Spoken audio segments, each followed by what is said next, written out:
Hello guys, அஸ்ஸலாமு அலைக்கும். Monday morning. இன்னைக்கு பிரேக்ஃபாஸ்ட்டுக்கு பால் பழா தான் ரெடி பண்ண போறேன். ரொம்பவே ஹெல்த்தியா இருக்கும். வாங்க எப்படி செய்யலாம்னு பார்க்கலாம். மிக்ஸி ஜார்ல ஒரு முழு தேங்காவை கட் பண்ணி வச்சிருக்கேன். அதை ஆட் பண்ணி திக்கான தேங்காய் பாலா பிழிஞ்சு எடுத்துக்கிறேன். நான் இன்னைக்கு கருப்பட்டியில தான் செய்ய போறேன். நீங்க சுகர் வெல்லம் கூட ஆட் பண்ணிக்கலாம். கருப்பட்டி வெல்லத்துல செய்யறது ரொம்பவே ஹெல்த்தியா இருக்கும். 2 கப் அளவுக்கு கருப்பட்டி ஆட் பண்ணி தண்ணி ஊற்றி நல்லா காய்ச்சி எடுத்துக்கிறேன்.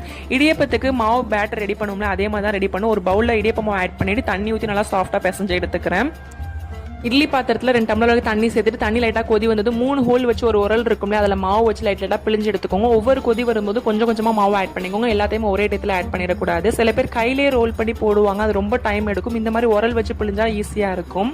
ஒரு கொதி வந்ததும் காய்ச்சி வச்சிருக்க கருப்பட்டியும் தேங்காய் பாலுமே ஆட் பண்ணி ஸ்டவ் ஆஃப் பண்ணிடுங்க. தாளிப்புக்கு தேங்காய் எண்ணெய் ஊற்றி 2 ஏலக்காய் போட்டு தாளிச்சா சூப்பராக பால் பழா ரெடி ஆகிடும். நான் எனக்கு என்ன ஒரு மிஸ்டேக் பண்ணிட்டேன் அப்படின்னா, கொஞ்சம் மாவு சாஃப்ட் ஆயிடுச்சு, அதனால பால் பழா கொஞ்சம் கரைஞ்ச மாதிரி ஒரு ஃபீல் ஆச்சு. மற்றபடி டேஸ்ட் வைஸ் சூப்பராக இருந்துச்சு. நீங்களும் ட்ரை பண்ணி பாருங்க. ஹஸ்பண்ட் இடியப்பம் வேணும்னு சொல்லி கேட்டிருந்தாங்க, அவங்களுக்கு தான் இடியப்பம் ரெடி பண்ணிட்டு இருக்கேன். நாளைக்கு vlogல பார்க்கலாம். பாய்.